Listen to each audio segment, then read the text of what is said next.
Alors, je me suis posé ce Shabbat la question suivante. Vous connaissez tout le texte Rabbi Abahu Amru Malachi Hasharet Lifnei HaKadosh Baruch Hu. Rabbi Abahu déclare que les malachim auprès d'Hachem posent la question suivante. Lama Israël ein omrim shira berosh Hashanah ou beyom Kippour.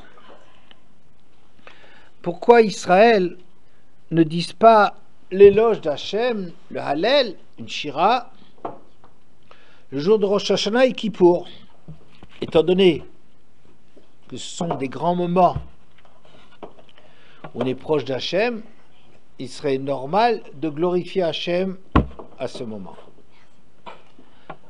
Amar lahem, Kadosh Baruch Hu,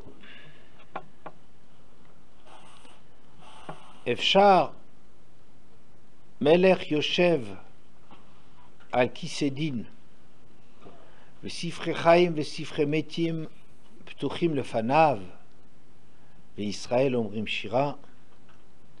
Est-il possible que le roi, dans ces jours-là, est assis sur un trône de justice et qu'il a devant lui les livres de la vie et de la mort? Ça, c'est la réponse d'Hachem? Oui. Et qu'on puisse demander à Israël de dire une shira, ça veut dire, mais les malheureux, je ne sais pas s'ils sont malheureux, c'est d'ailleurs pas comme ça qu'il faudrait dire, mais enfin, les malheureux, ils sont en train de jouer leur vie. Tout se décide à ce moment-là, la vie et la mort se décident à ce moment-là. Le roi est assis sur un trône de justice. Comment pourrions-nous contraindre les Bnei Israël à penser à autre chose que à la vie qui est en train de se jouer pour l'année à venir, et peut-être pour toujours, n'est-ce pas? On ne peut pas demander une chose pareille. Vous êtes en train de comparaître pour une affaire extrêmement grave devant un juge qui peut vous condamner à perpétuité. Et vous voudriez que vous soyez obligé de remercier le juge de vous recevoir et de lui faire des salam aleik et de se... Mais non, on est complètement pris par ce jugement qui va tout décider de chez nous. Un autre texte que vous connaissez encore mieux, Marabi Kruspedai Marabi Yochanan, Shlosha Sfarim Niftachim Rosh Hashanah, Shel Tzadikim Gmurim, Shel Roshaim Gmurim, Shel Beinonim. Il y a 3 livres, dit Rabbi Kruspedai au nom de Rabbi Yochanan, qui sont ouverts ce jour-là. Le livre de la vie, le livre de la mort, enfin le livre de la vie et de la mort,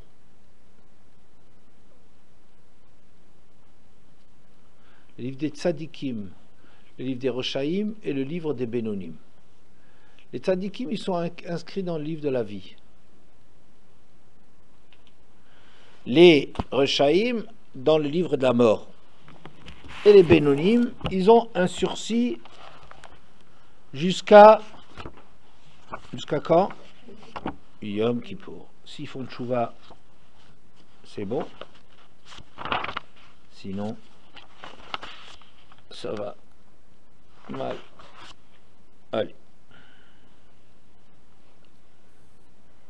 D'accord?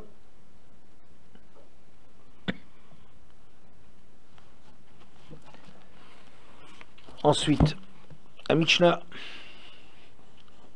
Le monde est jugé à 4 moments de l'année.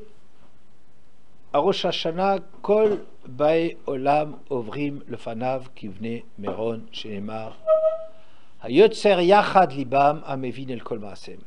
À Rosh Hashanah, Kol Bae Olam, le monde entier, les Juifs et les Goïms, sans doute aussi les Malachim, sont jugés ce jour-là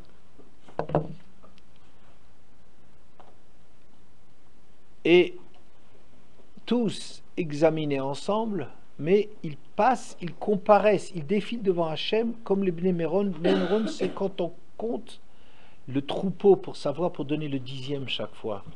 Ouais. Alors, on les fait passer dans un passage très étroit où il n'y a pas de place pour 2 moutons à la fois. Et nous, on passe là-dedans. On défile là-dedans, c'est-à-dire, on est obligé de passer. On ne voudrait pas. On voudrait rester dehors. C'est trop grave ce qui se passe. Eh bien non, tu n'as pas le choix. Tu avances. Et, comme c'est marqué, à Yotzer Yachadibam, leur créateur. Le créateur, il le voit leur cœur ensemble. Hamevin el Kol Maasem, il comprend tous leurs actes. Il y a aussi une prière qu'on fait chez les Ashkenazim, mais aussi les Sfaradim aussi. Souvent, ils la font, le Tanet Tokef, c'est la prière de Rabbi Amnon. Rabbi Amnon, c'était quelqu'un qui était tout le temps, c'est un grand sadique du Moyen-Âge, qui était tout le temps sollicité par les Goïms. Et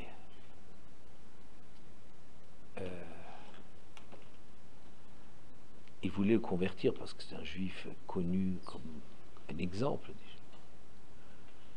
Et il en avait tellement assez dit, bon, je vous répondrai dans quelques jours. Et après, une fois qu'il est sorti, il dit, mais je suis fou. Comment j'ai pu faire un Chilul Hashem aussi grand que de leur laisser croire que j'hésitais une seconde? Et il se maudissait lui-même de tout ce qui est arrivé, qu'il avait pu commencer à leur laisser l'espoir. Quand ils sont venus, il dit, non, enlevez tout ça. J'ai dit une grande bêtise devant vous, ça ne rentre pas en ligne de compte, j'ai jamais hésité. Et eux, ils lui ont coupé les phalanges, comme ça, des doigts, des mains, des pieds, comme ça chaque fois. Il dit, tu as bien parlé. Et lui, il restait comme ça et il regrettait d'avoir laissé l'espoir qu'il pouvait réfléchir à renoncer à la Torah. Et le jour de Rosh Hashanah, je crois, quand il est arrivé, il est mort le jour de Rosh Hashanah, il était à la choule et au moment de la tfila, il a fait un chant qui s'appelle Tanet Tokef, c'est une prière extraordinairement importante, très grande, dans laquelle on voit qu'Hachem voit tous les actes des tzaddik, du monde depuis que le monde existe. Et il y a des enjeux extraordinaires.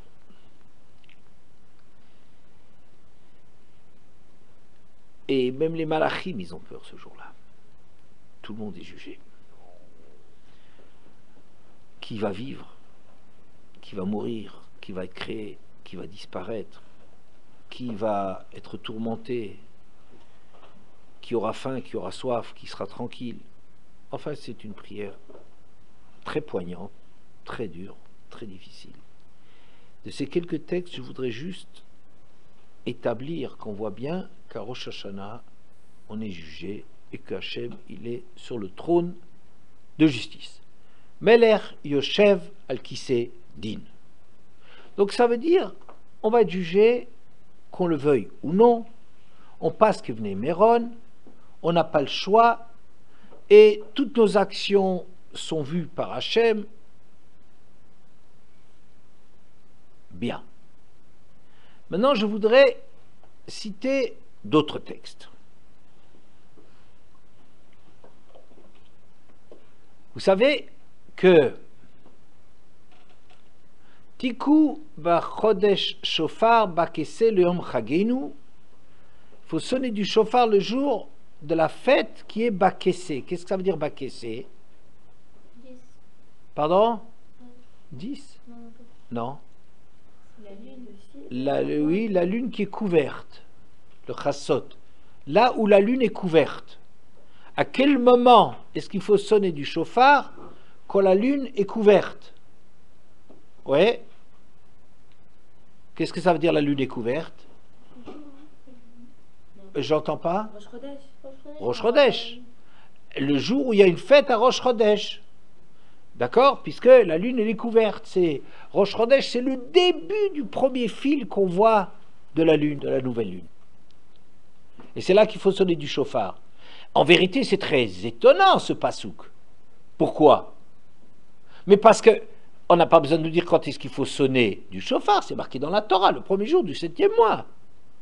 Est-ce qu'on a besoin d'un mizmor de Tehilim que je vous ai cité? Tiku bachodesh shofar bakesed yom chagenu. Qu'est-ce qu'on veut nous dire avec cela?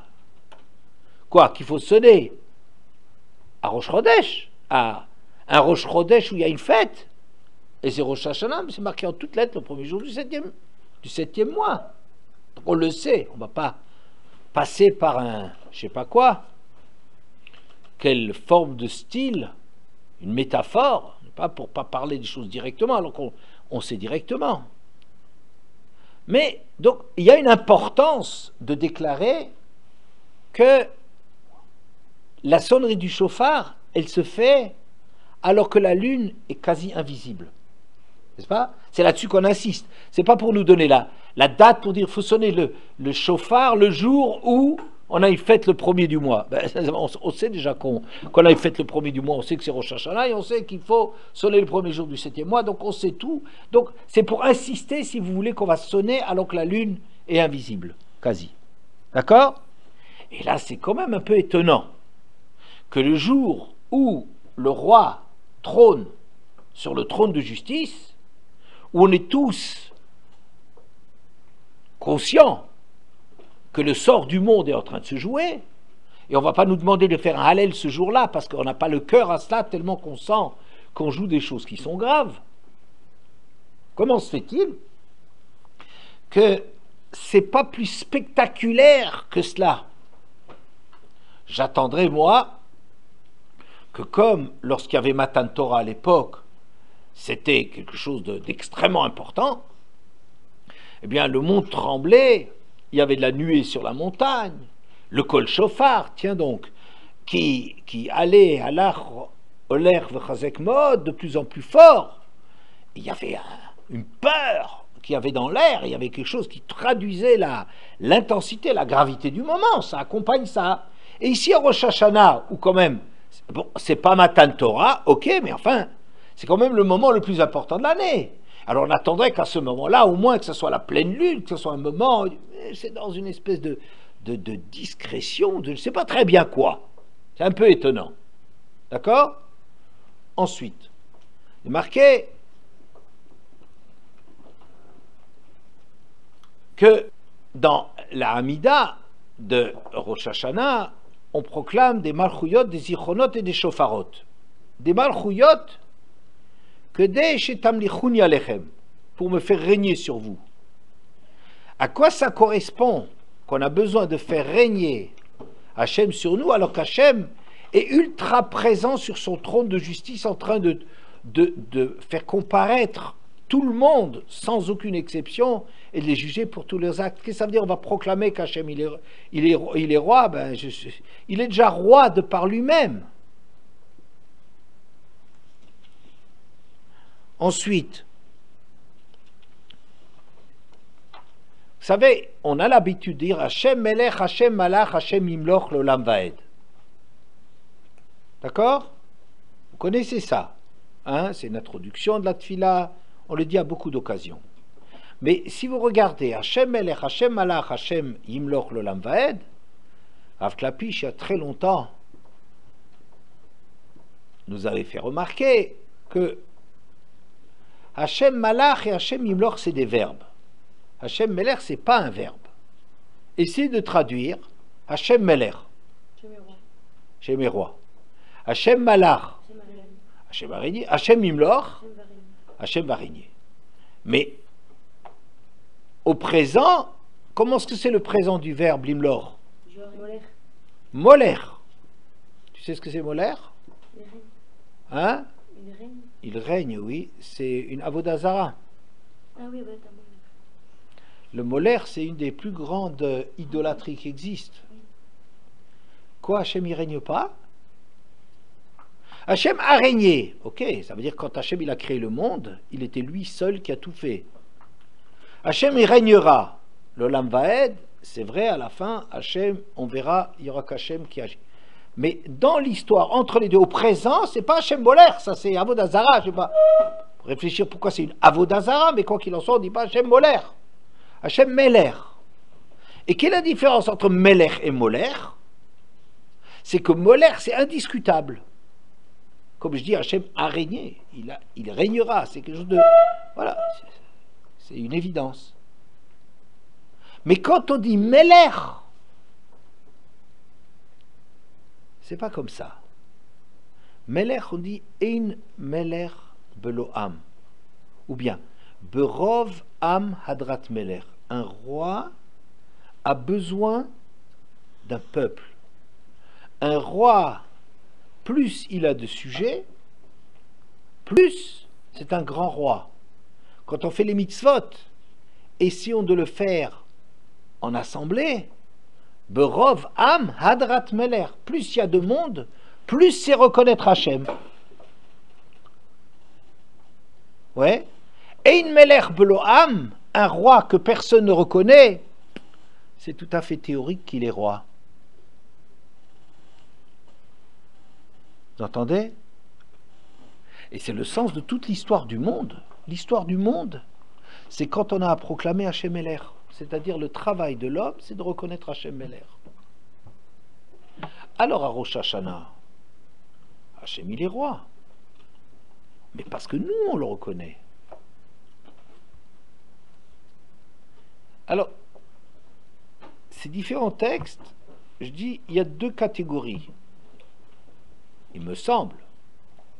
Il y a une catégorie qui nous dit que Hachem est roi, on ne lui échappe pas, il règne sur nous, il nous juge tous, Melech Yoshev al Kisedin, tout le monde passe, on ne peut pas échapper, c'est quelque chose d'extrêmement fort, de terrifiant, tellement Hachem il est une réalité le jour de Rosh Hashanah. De l'autre côté, on voit que en vérité, ben non, il faut reconnaître Hachem comme roi. Hachem a besoin de nous. C'est très drôle, très étonnant. C'est Baké, c'est le jour de la discrétion. Est-ce que vous arrivez à concilier ou à comprendre les deux choses? D'abord qu'Hachem, il est incontournable, indiscutable et tellement présent qu'on ne peut pas demander au Bnei Israël de faire une shira, tellement Hachem il est présent. Et Shar Melech Yoshev al Kisedin, V'sifrei Chaim v'sifrei Metim Ptuchim lefanav, v'Israël omrim shira. Qu'est-ce que vous voulez de ces pauvres gens? Vous voulez encore en plus qu'ils fassent le Hallel? Ils sont terrifiés, n'est-ce pas? Ah bon? Mais par ailleurs, tu dis que mais c'est Baké, c'est discret. C'est un règne très discret, c'est un règne qui a besoin des hommes. Imrou le fanal makriot, que des chitam lichouni, allez, faites-moi régner sur vous. Hachem il est Meler. Vous voyez? Alors, est-ce que vous arrivez un petit peu, qu'est-ce qui est vrai là-dedans? Certainement tout est vrai. Mais comment on peut arranger ça, quoi, Hachem il est indiscutable, il est incontournable, il fait peur. Il juge, ça veut dire qu'il ne demande pas notre avis. N'est-ce pas? Quand je dis Hachem Meler, ça veut dire que c'est moi qui le reconnais. C'est comme si c'est moi qui fais d'Hachem le roi, parce que je le reconnais. Vous savez, dans l'histoire de Yosef, il dit, quand il a fait ses rêves, ils ont dit Hamalor timloch aleinu imashol timshol banu. Est-ce que tu vas être roi sur nous? Ou bien tu vas nous écraser? Ça veut dire, si tu vas être roi, qu'est-ce qu'il lui demande? Il dit, tu t'imagines, toi, avec tes rêves, que tu vas être Hamalor timloch aleinu, que tu vas régner sur nous, qu'on va te reconnaître? Jamais on te reconnaîtra. Et si tu racontes ces rêves où tu t'imagines que tu es le roi, le dirigeant, tu veux nous écraser. Parce qu'on peut régner de deux façons. On peut régner parce qu'on écrase quelqu'un, parce qu'on a les moyens d'écraser quelqu'un, parce qu'on est un tyran. Et on peut aussi régner parce que l'autre reconnaît que tu as de la grandeur, qu'il a besoin de toi. que tu l'es supérieur, n'est-ce pas? Alors, c'est toi qui proclames qui fait de l'autre un roi. Mais ici, on ne nous demande pas notre avis. À Rosh Hashanah, on ne nous demande pas notre avis. Est-ce qu'on va être jugé ou pas? Kol Baé Olam Ovrim le Fanav. Tout le monde. Qu'on le veuille ou pas, qu'on le sache ou qu'on ne le sache pas. Alors Hachem, il est indiscutable. Il n'y a pas besoin de nous. C'est justement, si un jour où Hachem, il est présent et qu'il est indiscutable, eh bien, c'est vraiment à Rosh Hashanah. Oui. Alors, pour comprendre un petit peu ça, je vais vous rapporter un texte très extraordinaire dans la Gemara Chulin Samach à Boudbet, dans lequel Rabbi Shimon ben Pazi ramé. Rabbi Shimon ben Pazi oppose plutôt deux textes que c'est marqué, au début de la création, c'est marqué Etchne Amorot Hagdolim. Hachem, il a créé les deux grands luminaires. De qui s'agit-il? Soleil et la lune. Et après, c'était marqué Etag Amar Agadol le Memshet Balail, Bayom, Maorakatan, le Memshet Balaïla. Après, on parle du grand et du petit. Mais au début, on a parlé des deux grands. Qu'est-ce qui s'est passé? Comment est-ce qu'on parle de la lune égale au soleil et ensuite on parle de la lune qui est réduite? Alors Rabbi Shimon ben Pazi explique comme ça. Alors,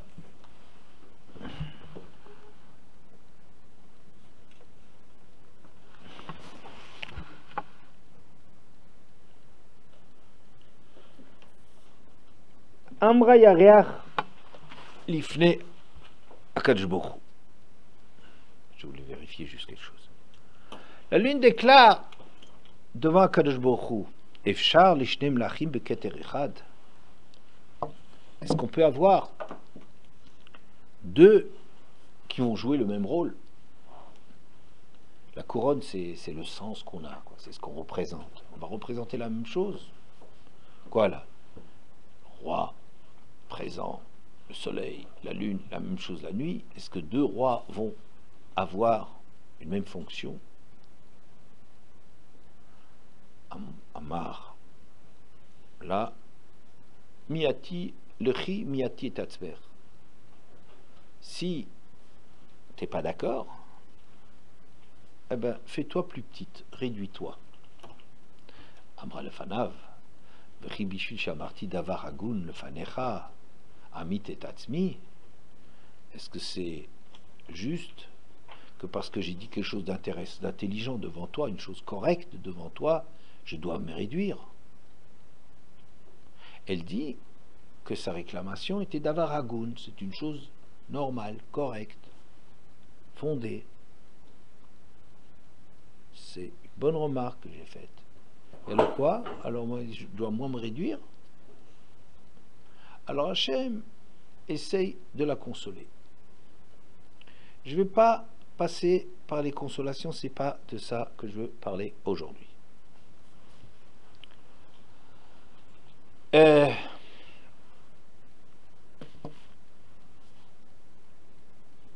Toutes les consolations qu'Hachem essaie d'apporter à la lune, de l'avoir réduite, ne sont pas suffisantes pour elle.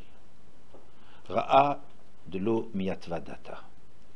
Hachem y constate finalement qu'il n'arrive pas à se consoler, quel que soit ce qu'Hachem lui donne en échange de l'avoir réduite. Amar, Eviu alay kapara al shemiati et alvana. Hachem lui demande, apportez pour moi un korban pour me faire pardonner d'avoir réduit la lune. C'est pour cela que dans les corbanotes qu'on apporte, à Rosh Chodesh, il y a quelque chose de spécial. Justement là où la lune est tout à fait petite, oui. Et c'est marqué, il faut un seir khatat l'Hachem, pour Hachem. Comme si kaviachol, comme si on peut imaginer ça, qu'on a besoin de de pardonner à Hachem, comme si Hachem avait besoin d'être pardonné d'avoir réduit la lune. Alors, ça apporte quelques remarques. D'abord, Hachem n'a jamais dit à la lune qu'elle a tort dans sa remarque. La lune a dit, mais j'ai dit quelque chose d'intelligent, j'ai dit quelque chose de sensé devant toi. Hachem ne dit pas que c'est insensé, ça aurait réglé le problème. Ah, il leur dit, non, c'est idiot, c'est une remarque idiote, sois comme le soleil, puis ça va bien.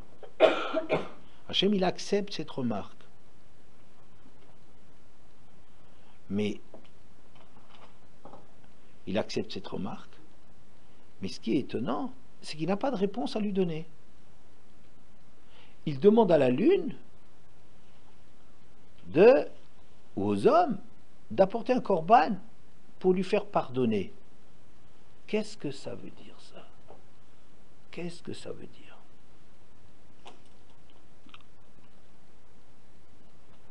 Je pense qu'ici, mais ce n'est pas encore le problème de Rosh Hashanah. C'est une Gemara extraordinaire qui pose le problème de l'injustice du monde. Le monde est injuste. Il y a des gens riches, il y a des gens pauvres, il y a des gens en bonne santé, il y a des malades. Il y a des gens bien portants, il y en a d'autres qui ont des handicaps, etc., etc., etc. C'est injuste. C'est injuste.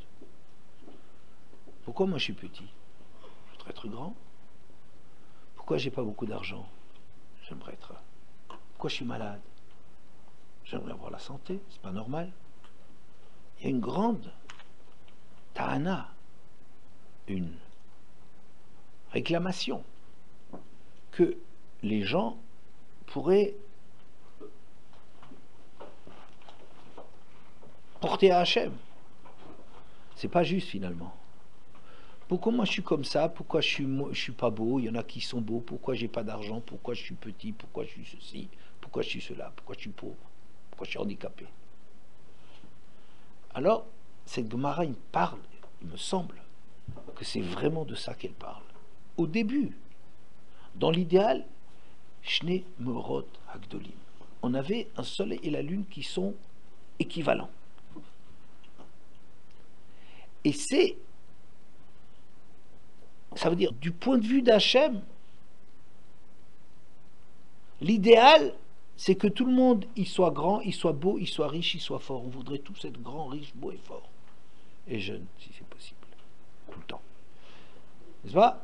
Ce serait bien. Mais je ne parle pas de ma vie. Alors, parce que jeune je suis. Beau, c'est une question de... Riche, c'est relatif. Oui. Bon. Mais c'est la Bria elle-même, c'est l'homme lui-même qui ne veut pas être le même que tout le monde. Chacun revendique, je veux être spécial, je ne veux pas avoir la même couronne que l'autre. Je ne veux pas être quelqu'un qui n'a pas de sens dans sa vie. Ça veut dire, ben, je fais comme tout le monde, je suis jeune, beau, riche, beau et fort et je ne sais pas trop quoi. Et bon.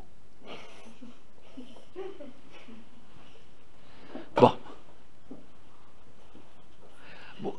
C'est un cours au SEM, non? Alors c'est pour ça que je parle 2 fois de beau. Ouais, voilà. Alors, c'est la Bria elle-même qui est en train de revendiquer une place. Et ça, c'est une... Mais je ne veux pas servir à rien. Je ne veux pas être le même que tout le monde. Si on est le même que tout le monde, ça n'a aucun sens. Ma vie n'a de sens que parce que je peux apporter quelque chose de spécial. Et le Adam chez Elo Sha'a, chacun il a son rôle à jouer, chacun il a son moment, chacun il sert à quelque chose. La question, elle est Hagoun. C'est une question qui convient. Mais le problème est que quand je pose cette question, je voudrais être moi, celui qui est beau, riche et fort, et en bonne santé. Et beau aussi, c'est un sème. Oui, encore une fois. Alors, d'accord? Vous comprenez, c'est tout Tout le monde comprend que on veut avoir quelque chose d'important à jouer, mais on n'accepte pas que nous, on soit réduits. On voudrait, nous, être... Alors, donc, je comprends très... C'est une question juste, ça veut dire que nous, on revendique qu'on va être grand, beau, riche, etc. Et ça, on ne peut pas. Parce qu'on ne peut pas donner à chacun être le premier de la classe. Alors Hachem, il essaie de consoler. La question, elle est juste, mais qu'est-ce qu'on dit dans ce texte extraordinaire? On pose la question, on dit au début, Shneam Orotak Dolim, ça veut dire que c'était comme ça qu'Hachem, il aurait voulu, dans l'idéal, disons. Mais ce n'est pas possible. Quelle est la réponse qu'on va donner? Tout ce qu'Hachem veut consoler la lune, ça ne marche pas. Mais quoi? Heviu alay kapara al shimat yalvana, ça veut dire quoi?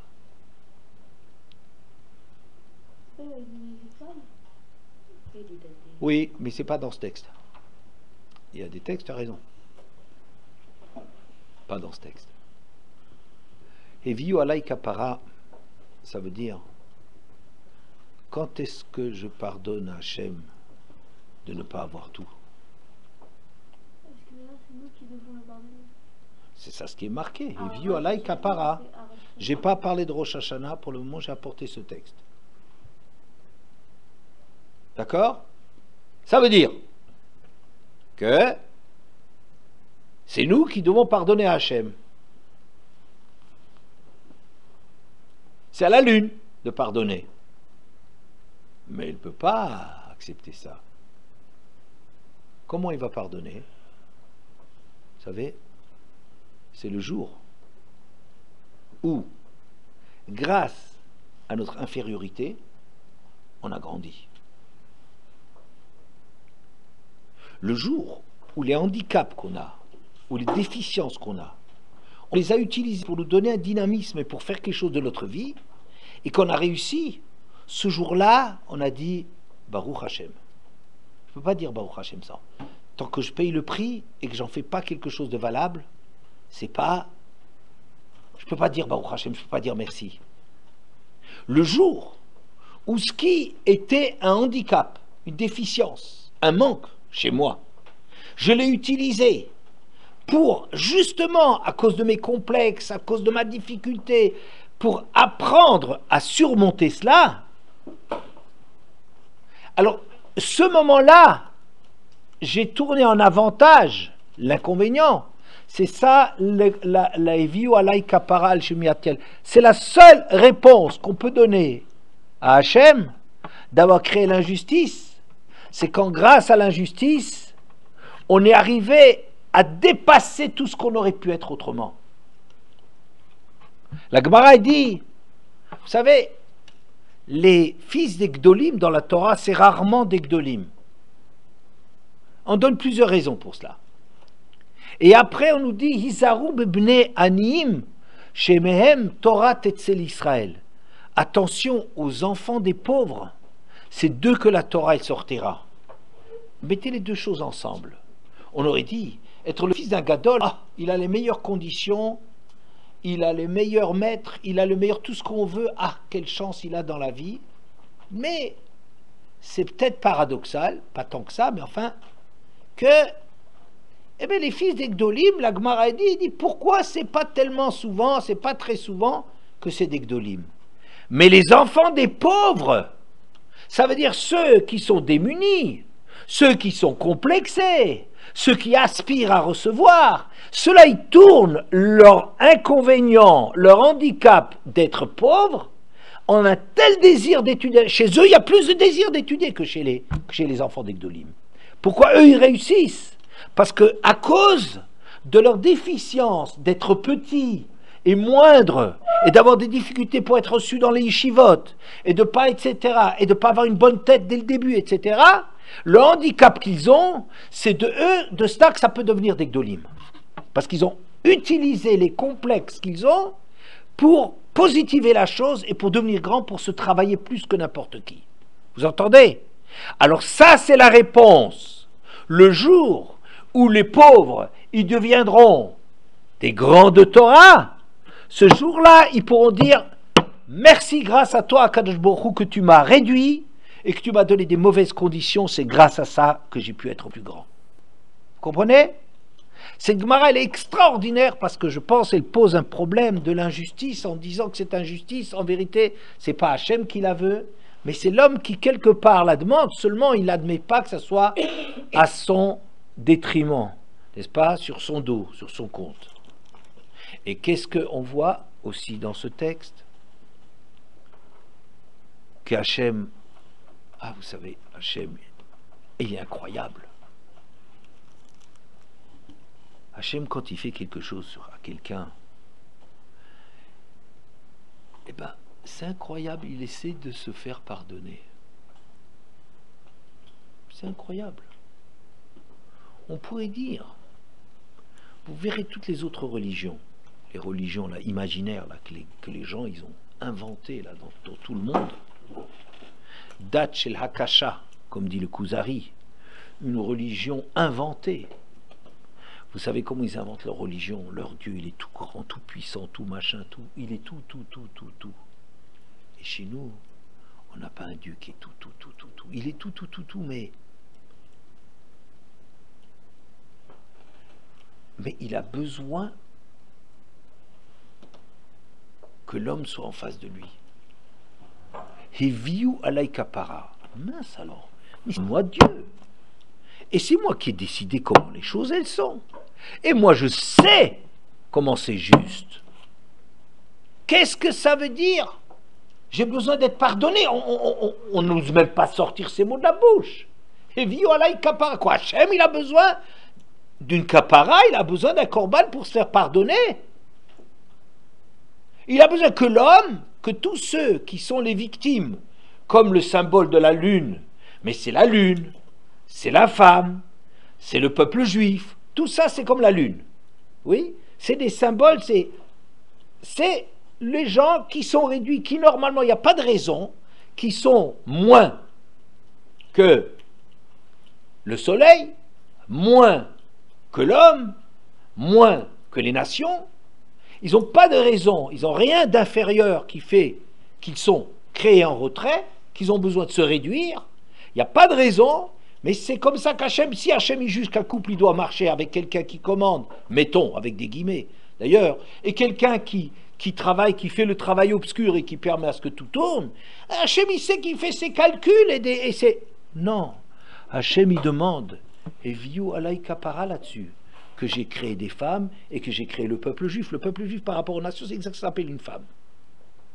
Le Beit Yaakov, c'est une femme. Ouais. Ça veut dire qu'il a créé des gens plus réduits. Il y a une injustice terrible, on pourrait dire, mais non, mais cette injustice d'Avaragoun, c'est quelque chose qui correspond à quelque chose, ça sert à quelque chose, c'est pour le bien de l'humanité. Hein? Un couple, il marche parce qu'il y a un mari et une femme. Ouais. Et Israël, eh ben, il est nécessaire au peuple, mais il faut qu'il soit petit et écrasé, méprisé par tout le monde, et c'est à travers ça qu'il va... Oui, bon. Mais c'est drôle qu'Hachem, qui a jugé que c'est comme ça qu'il fallait que ça aille, il a besoin qu'on le pardonne. Ouais. C'est extraordinaire. Qu'est-ce qu'il est un Dieu qui est mûr? Qu'est-ce que c'est un Dieu qui est grand? C'est pas un Dieu qui, comme dans les religions, qui est préoccupé que de sa propre grandeur. Qui lui, il fait ce qui est juste et bon et parfait et infini et éternel et tout ce que vous voulez. Et que les autres, ils ont qu'à se taire et lui baiser les pieds. Hachem, c'est un adulte. Il crée un homme et il a besoin de l'homme. Il crée un homme qui soit un partenaire, qui a son mot à dire. On a des parents, c'est pas pour avoir un bébé. Quand on va avoir le bébé, on va le garder bébé. C'est pour faire un adulte. Pour faire quelqu'un qui va faire sa propre vie, qui va être face à nous, qui ne sera pas toujours d'accord, qui a une personnalité, quelque chose de spécial à faire. Oui, ça c'est des parents. Pas des gens qui veulent garder le bébé toujours petit. Ça c'est mauvais. Ça c'est pas bien. Dans l'éducation des parents qui veulent, bon, il y a des âges où il faut plus protéger l'enfant, il faut plus le rassurer, il faut plus le cajoler. Tout ça, c'est bel et bien. Mais il faut apprendre à l'enfant à devenir autonome, à devenir grand, à devenir adulte. Oui, et bien Hachem, il fonctionne ça aussi.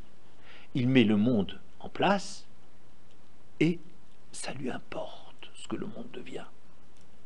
une Gemara. Au moment de Kriyat Yamsouf, dit la Gemara, les Malachés à Charet ont voulu dire une shira. Ils vous ont voulu faire l'éloge d'Hachem comme tous les jours que le monde est, le monde qu'Hachem qui se réveille aujourd'hui, quel jour extraordinaire. Amar lahem HaKadosh Baruch Hu, Maaseh Yadai Tovim Bayam Vatem Omrim Shira. L'œuvre de mes mains, mes créatures, des humains, les Égyptiens, ils sont en train de périr. Et vous voulez me faire une shira?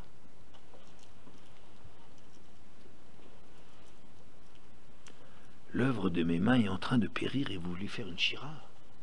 Alors on croit parce qu'Hachem, ça lui fait de la peine. Oui, c'est juste aussi qu'Hachem, il a de la peine. Mais je pense que c'est autre chose. C'est pas un éloge complet d'Hachem si finalement il est arrivé à ce résultat qu'il fallait tuer les Égyptiens. C'est un échec.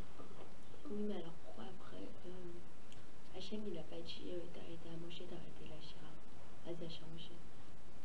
La Shira de Moshe, c'est pour remercier pour Israël. Les Malachim, ils voulaient sur la Bria, sur l'ensemble de la Bria. Et ça, c'est un échec. Ça veut dire, Hachem, s'il a tué les Égyptiens, c'est qu'il n'y avait pas d'autre moyen, c'est clair. Mais il vit ça comme un échec. On ne peut pas me glorifier, dire, ouais, Hachem, il est parfait. Non! Enfin, il est certainement parfait. Et c'est pas de sa faute que les Égyptiens, ils ont fauté jusque-là. D'accord. N'empêche que c'est un échec. On a des enfants. Et si les enfants, ils sont pas réussis, là, allez-nous. On est concerné. On va pas dire, mais ça va, j'ai fait tout ce que j'ai pu, et c'est bien, et tout, c'est de leur faute. N'empêche, je vis ma vie comme un échec parce que mes enfants sont ratés. Alors, même si la faute, elle vient chez eux, même si la raison pour laquelle c'est parce qu'ils sont paresseux, ou ceci, ou cela, ou tout ce que vous voulez, même si ça vient chez eux, mais c'est un échec pour moi. Hachem, le jour où les Égyptiens, il est obligé de les tuer pour sauver les Bnei Israël. Et c'est la justice que ça soit comme ça. Et c'est vrai que c'est la justice. Mais Hachem, il a besoin que ça soit une réussite. Je reviens. Tu voulais dire quelque chose? Ouais. Dans la Shira de Moshe, en fait, il y a marqué Kakash. Vous voyez, à un moment, il y a marqué. Ouais.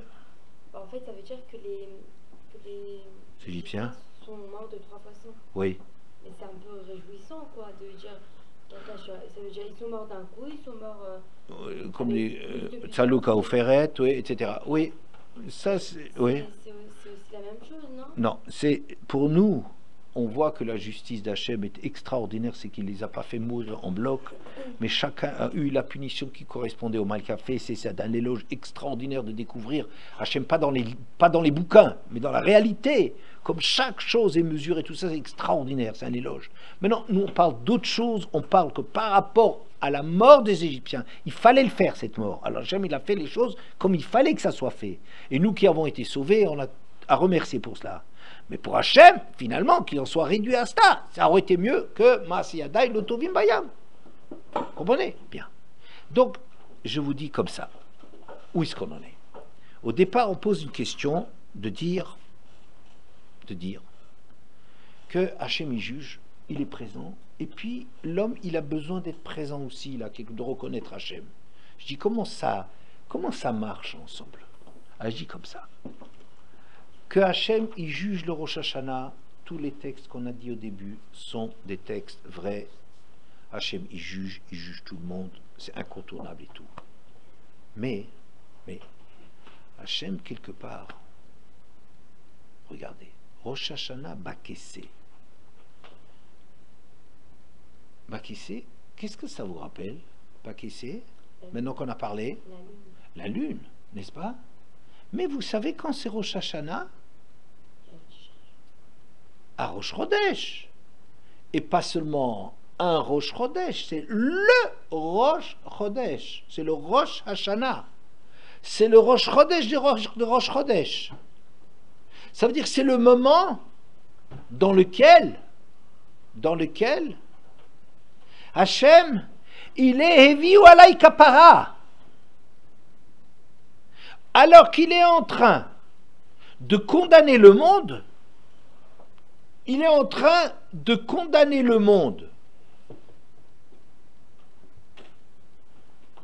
Donc, c'est un peu un abus de pouvoir. Ça veut dire utiliser son pouvoir de tout faire pour faire tourner le monde, n'est-ce pas?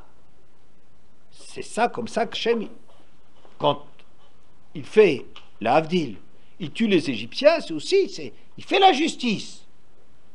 C'est son rôle. Il ne peut pas faire autrement. Et à côté de cela, il veut, c'est le Rosh Chodesh du Rosh Chodesh. C'est le moment où Hachem qui va faire, on croit, un abus de pouvoir quelque part. C'est un moment dans lequel on voit vraiment qui c'est le maître. Là où on croit qu'il est vraiment le maître, c'est là qu'on découvre qu'en vérité, que Hachem, il attend, dans ce jour où il a fait que le soleil est grand, il a réduit la lune, c'est là qu'il a justement à Rosh Chodesh, là où la lune est le plus réduite, il a besoin d'une réponse. Il n'attend pas, il va faire les choses. Les Égyptiens, ils vont périr, ils vont se noyer, ils vont être noyés, c'est d'accord, n'est-ce pas? C'est juste. Les Égyptiens vont être noyés. Mais c'est un échec pour Hachem.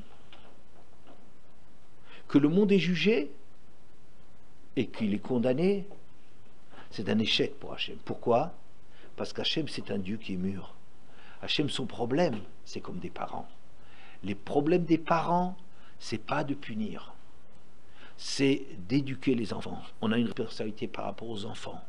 Il faut les cadrer, il faut les structurer, il faut les aider à devenir des adultes. N'est-ce pas? Si les parents ils doivent punir, parfois on est obligé de le faire. Mais au moment où on juge, oui, il y a quelque chose que le deuxième volet, c'est-à-dire que Hachem, quand il a créé l'homme, il a créé quelqu'un en face de lui. Quelqu'un qui a son jugement. Quelqu'un qui peut dire c'est injuste. Quelqu'un qui peut refuser. Hachem, il le fera quand même. Pourquoi?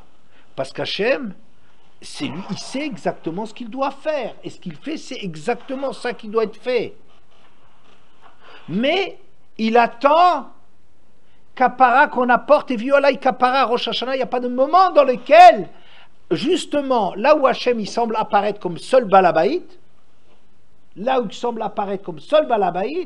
c'est ça le moment dans lequel, en réalité, il a le plus besoin de l'assentiment, de la reconnaissance. C'est pour ça que les textes, c'est Mirou, faites-moi régner sur vous, acceptez-moi, je suis Meler, Bakessé, c'est comme à Rosh Chodesh. Vous voyez? Oui. Il n'y a pas de problème. C'est pas un rappel à l'ordre. D'accord, ok.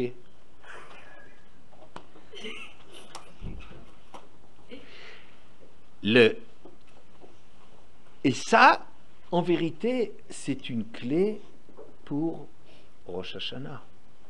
Pourquoi?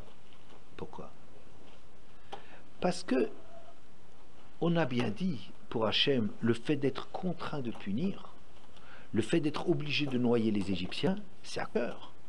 Hachem, il ne se suffit pas de dire, moi je suis le boss, et je sais ce qui est vrai, et ce que je fais c'est juste, et je le fais. Hachem, il est sensible à ce que l'homme, qu'on ne soit pas obligé de le punir, que l'homme il grandisse de ça, que l'homme il ait compris la leçon. Vous voyez? Ça veut dire que le fait qu'on fait régner Hachem le jour de Yom Kippour, mais c'est ça notre possibilité d'échapper au dîn de Yom Kippour, c'est ça qu'il faut comprendre. Puisqu'Hachem, c'est pas quelqu'un, c'est pas comme dans les nations, un Dieu inflexible et qui a toujours raison, et qui n'a pas de... Il est juste comme un roi au-dessus des autres, et les autres, ils ont qu'à s'écraser, ils ont qu'à mourir pour le roi. On est là que pour mourir pour Hachem. C'est pas vrai. Hachem, ce qu'il veut, c'est qu'on vive. Hachem, il veut qu'on grandisse. Donc quoi? Imru le Fanaï Malchuyot. Proclamez devant moi que je suis Meler. Ça veut dire, reconnaissez mon pouvoir. Ensuite, Zichronot. Zichronot, C'est qu'Hachem, il se souvient de tous les actes, il a quelque chose à faire avec le monde. Hachem a à faire quelque chose avec le monde. Qu'est-ce qu'il a à faire? Qu'est-ce qu'il a à faire le monde? C'est qu'Hachem, il considère les hommes comme ses enfants. Il ne veut pas les punir, mais il sait, il est attentif, il est sensible à tout ce qu'ils font. Donc, quand il y a les ichronotes, c'est un moment dans lequel ça veut dire qu'il y a une hashgacha. Hachem est Mashgiach, il fait attention, il est concerné par ce qui se passe dans le monde. Hachem est concerné par ce qui se passe dans le monde. Très bien. Que dès sheta'ale zichronechem, sheyale zichronechem le fanaï le tova ou bema b'shofar, grâce au shofar. Quand les hommes, ils se rendent compte, d'abord de reconnaître la grandeur d'Hachem. Deuxièmement, de savoir qu'Hachem, il connaît tous nos actes et qu'il nous juge et qu'il est concerné par nos actes. Alors quand on réfléchit à cela, alors à ce moment-là, on peut soit se refuser ça, je veux pas, oui, soit beshofarot. Le shofar c'est quoi? C'est le cri qu'on va pousser. Retzonenu lasot retzoncha. Mais on veut, on t'aime, on veut, tu es notre père. Ça veut dire, comment que dès Shayez Zichronem Alay le Tova, que votre souvenir il soit en bien. Comment le souvenir il est en bien? Par le shofar. Ça veut dire par le shofar. Ça veut dire que si, quand vous avez conscience de la grandeur d'Hachem qui est Melech, si vous avez conscience qu'Hachem il nous demande des comptes, ça vous réagissez en train de dire papa, aie pitié, on veut faire le bien, on veut se rapprocher. Alors avec ça, le souvenir il sort pour vous le tova. Ça veut dire qu'il n'y a plus de raison de nous condamner. Parce que si nous on crée la relation, ce qu'Hachem il veut qu'on soit ses enfants, et si l'enfant il refuse d'entendre d'être l'enfant, alors quoi? C'est Melech HaMishpat. Alors Hachem, il sanctionne parce que c'est ça la justice. Parce que s'il a affaire avec lui, avec des gens qui lui tournent le dos, eh bien Hachem, il juge parce que c'est ça la justice. C'est pas que ça lui fait plaisir de condamner les Égyptiens, ça lui fait pas plaisir. Mais c'est ça la justice. C'est ça, quand on peut plus faire autrement, il n'y a que ça à faire. Vous comprenez? Mais si l'enfant à ce moment-là, il réagit, le shofar, vous savez ce que c'est? C'est un souffle qui devient un cri. C'est comme si l'homme, il appelle, il dit au secours. J'ai peur. Je veux être bien. Je veux vivre. Si l'homme il répond comme ça, il court-circuite tout le bien. Zichronechem alay le tova, ça va être un souvenir qui va être bien. Pourquoi? Parce qu'on a fait du Meler, on a fait un père. C'est ça ce qu'il faut faire à Rosh Hashanah. Oui, c'est ça qui est essentiel. En vérité, Hachem il juge. Et ça c'est vrai. Et c'est terrible, c'est redoutable. Mais Hachem, quand il juge, il veut juger des hommes qui sont des partenaires. Il veut juger des hommes qui acceptent, qui comprennent le din. Et si l'homme comprend le din, et s'il comprend par la compréhension du din, il se rend compte que finalement, son seul espoir, c'est Hachem, alors avec ça, il enlève tout le jugement. Hein? Voilà.